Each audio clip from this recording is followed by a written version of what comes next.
দুনিয়াতে যতদিন জীবিত তখনও মানুষ, মানুষ যখন কবরে যাবে তখনও মানুষ, হাসরে উঠবে তখনও মানুষ, জান্নাতে যাবে তখনও মানুষ, মানুষই থাকবে। আল্লাহ বানাইছে। তো আপনাদের বলতেছিলাম যে এত কিছু আয়োজন মানুষের জন্য। আরেকটা কথা না বললেই না হয়, পৃথিবী এবং পৃথিবীর বাহিরে যত সৃষ্টি জগৎ আছে সবকিছুকে আল্লাহ পৃথিবীর জন্য তৈরি করছেন। সূর্য কিরণ কাকে দেয়? পৃথিবীকে দেয়। চন্দ্র জ্যোৎস্না কাকে দেয়? বাতাস প্রবহমান কোথায়? পানি চলমান কোথায়? কি জন্য? কার জন্য? বলেন আলহামদুলিল্লাহ। কাদের জন্য? কাদের জন্য? গাছ ফল দেয়, গাছের কি লাভ? ফল বুক করে কে?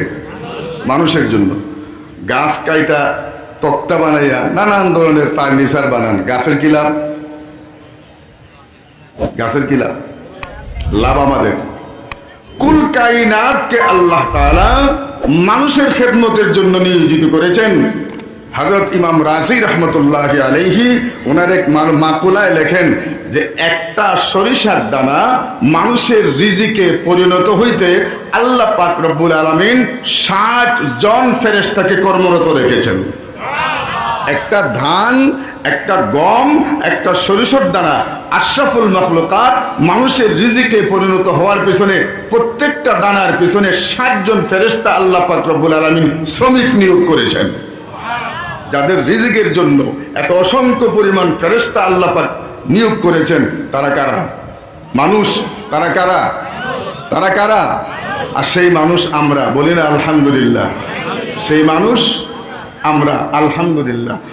গোটা জগৎ, মহাজগৎকে আল্লাহ তাআলা মানুষের খেদমতের জন্য নিয়োগ করেছেন। কিন্তু কেন? আমার 4টা কেন গেল? কেন মানুষের জন্য আল্লাহ পাকের এত আয়োজন? কেন মানুষের জন্য আল্লাহ পাকের এত আয়োজন? এই প্রশ্নের জবাবটা নেন।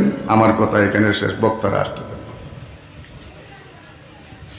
আল্লাহ পাক রব্বুল আলামিন বলেন, ওয়ামা খালাকতুল জিন্না ওয়াল ইনসা ইল্লা লিয়াবুদুন। এখানে আল্লাহ তাআলা জিনের কথা আগে বলেছেন আর মানুষের কথা। ওমা খালাকতুল জিন্না, আমি জিন, ওয়াল ইনসা মানুষ, এই দুই জাতিকে সৃষ্টি করেছি আমি আল্লাহর ইবাদত বন্দেগী করার জন্য। তাহলে মানুষের দায়িত্ব কি পাইলাম? কোরআনে কারীমের বিভিন্ন জায়গায় আল্লাহ পাক রব্বুল আলামিন ইনসানের কথা আগে বলেছেন আর জিন্নাতের কথা পরে বলেছেন। কিন্তু এই আয়াতে আল্লাহ জিন্নাতদের কথা আগে বলেছেন, ইনসানের কথা, মানুষের কথা। সূরা আর রহমানে আল্লাহ তাআলা জিনদের কথা আগে বলেছেন, মানুষের কথা। ইয়া মা'শারাল জিন্নি ওয়াল ইনসি ইন ইসতাতা'তুম আন তানফুযু মিন আকতারিস সামাওয়াতি ওয়াল আরদ ফানফুযু লা তানফুযুনা ইল্লা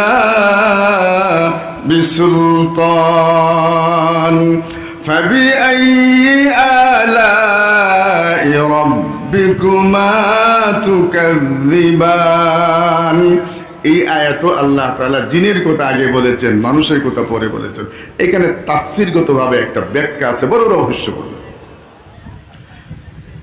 মানুষের চেয়ে জিন ফাস্ট, বেশি চলে, বেশি দূরত্ব অতিক্রম করতে পারে, বেশি দিন বাঁচে। ওরা যদি মনে করে যে আমার কোনো হিসাব কিতাব নাই, আমার আর আল্লাহর ইবাদত বন্দেগী করতে হবে না, ওদেরকে আগে টাইট করছেন, তারপরে ইনসানকে আনছেন। যাও ইনসান, তোমাকে তো সৃষ্টি করেছি আমি আল্লাহ আমার ইবাদত বন্দেগী করার জন্য। কিন্তু জালালাইন শরীফের তাফসিরে রাইসুল মুফাসসিরিন ফি আসহাবিন নবী সাল্লাল্লাহু আলাইহি ওয়াসাল্লাম ইয়াকুল লিয়াবুদুন আই লিয়ারিফুন।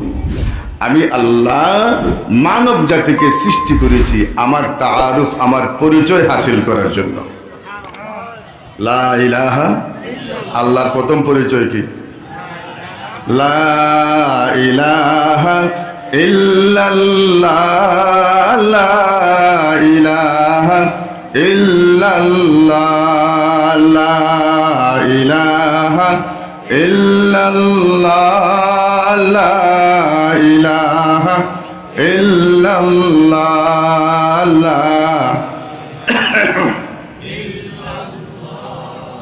লা ইলাহা ইল্লাল্লাহ লা ইলাহা ইল্লাল্লাহ লা ইলাহা ইল্লাল্লাহ লা ইলাহা ইল্লাল্লাহ মুহাম্মাদুর রাসূলুল্লাহ।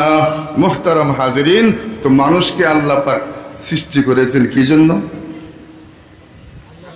এখনই তো বললে গেলেন, কি জন্য সৃষ্টি করেছেন? আল্লাহর ইবাদত করার জন্য। ইবাদত কি যার মনে যেমন চাই এমনি করবো? পাগড়ি জাতিরকে নেবে ইন্তজাম করে ইবাদত করতে হবে কিভাবে? এটাই হলো আজকে আপনাদের সামনে আমার শেষ কথা। আল্লাহ তাবারক ওয়া তাআলা বলছেন, নবী পাক সাল্লাল্লাহু আলাইহি ওয়াসাল্লামের ইরশাদ, আল্লাহ যেহেতু মানুষ সৃষ্টি করেছেন আল্লাহর ইবাদত করার জন্য, সেই ইবাদত হইতে হবে মুহাম্মদুর রাসূলুল্লাহ সাল্লাল্লাহু আলাইহি ওয়াসাল্লামের তরিকা মতো। যখন নবীর তরিকা মতো আমাদের বন্দেগী হবে, তো আল্লাহ তাআলা আমাদের জীবনের সমস্ত গুনাহ খাতা মাফ করে দেবেন। কুল ইন কুনতুম তুহিব্বুনাল্লাহ قل إن كنتم تحبون الله فاتبعوني يحببكم الله ويغفر لكم ذنوبكم والله غفور رحيم। বন্দেগী হবে কার তরিকায়? কার তরিকায়? মুহাম্মদুর রাসূলুল্লাহ সাল্লাল্লাহু আলাইহি ওয়াসাল্লামের তরিকায়। আল্লাহ পাক রব্বুল আলামিন বলেন, আমার ভালোবাসা যদি চাও তো মুহাম্মদুর রাসূলুল্লাহ সাল্লাল্লাহু আলাইহি ওয়াসাল্লামের অনুসরণ করো। হর কাজে, উঠতে বসতে, লেবাসে, পোশাকে, কাজে, কর্মে, কথা বার্তায়, আচরণে, বিচরণে, সব জায়গায় মুহাম্মদুর রাসূলুল্লাহ সাল্লাল্লাহু আলাইহি ওয়াসাল্লামের অনুসরণ, কিন্তু ঘুষের ক্ষেত্রে না। আমার ওই দিনে এসে বলছে, হুজুর নাম বলবো না, বলছে যে উনি নামাজও পড়ে, আবার আওয়াবিনের নামাজও পড়ে। ওনার সাথে দেখা করতে গেছে, আমি মুসল্লায় আছি, আমি আপনার টাকা ধরবো না, যা নামাজের নিচে রেখে দেন। কোন টাকাটা বুঝেন নাই? কোন টাকাটা বুঝেন নাই? এটার নাম নবীর তরিকা। ঘুষ খাবে, নবীর উম্মতের দাবি করবে। সুদের ব্যবসা করবে, নবীর উম্মতের দাবি করবে, নবীর অনুসরণের দাবি করবে। মেয়ে ছেলেদেরকে বেপর্দা চালাবে, শরাব মদ পান করবে, এরপরে নবীজির নামে মিছিল দেবে, বলে আমি হইলাম মুহাম্মদুর রাসূলুল্লাহ সাল্লাল্লাহু আলাইহি ওয়াসাল্লামের উম্মত। এটা তো আছে, এদেরকে তো বুঝাইলে বুঝে। আরেক দল আছে যারা নবীর তরিকে মানে না, ওরা হলো লা ইলাহা ইল্লাল্লাহ, আরো জানি কি কোন মারিফত। মারিফত এদের কাছে শরীয়তের কোনো মূল্য না। কয় আমরা হুজুররা হলো মারিফতের বয়ান করে, আমরা হলাম হুজুররা হলো শরীয়তের বয়ান করে, আমরা হলাম মারিফত। শরীয়ত ছাড়া যে মারিফতের কথা বলবে সে হলো ভণ্ড, ভণ্ড, ভণ্ড। শরীয়ত ছাড়া কোনোদিন মারিফত হইতে পারে না। বহরহাল আমি যেটা বলতেছিলাম, সব জায়গায় নবী পাক সাল্লাল্লাহু আলাইহি ওয়াসাল্লামের অনুসরণ করতে হবে। ইন কুনতুম তুহিব্বুনাল্লাহ ফাত্তাবিউনি ইউহিব্বুকুমুল্লাহ, তখন আল্লাহ নিজে তোমাকে ভালোবাসবেন, মহব্বত করবেন। মহব্বতের জন্য আল্লাহ পাক রব্বুল আলামিন নিদর্শন, একে অপরের সাথে সম্পর্ক হয়, দুস্তি হয়, মহব্বত হয়। এক দুস্থ আরেক দুস্থকে উপহার দেয়, দেয় কিনা দেয় না? আর ইউহিব্বুকুমুল্লাহ, আল্লাহ যখন আমাদেরকে ভালোবাসতে শুরু করবেন, এই আল্লাহর ভালোবাসার আল্লাহর পক্ষ থেকেও তখন বান্দাদের প্রতি একটা পুরস্কার আসবে। ওয়ায়াগফির লাকুম যুনুবাকুম ওয়াল্লাহু গফুরুর রাহিম। আমার নবীর অনুসরণ করছো, আমি তোমাদেরকে ভালোবাসতে শুরু করছি।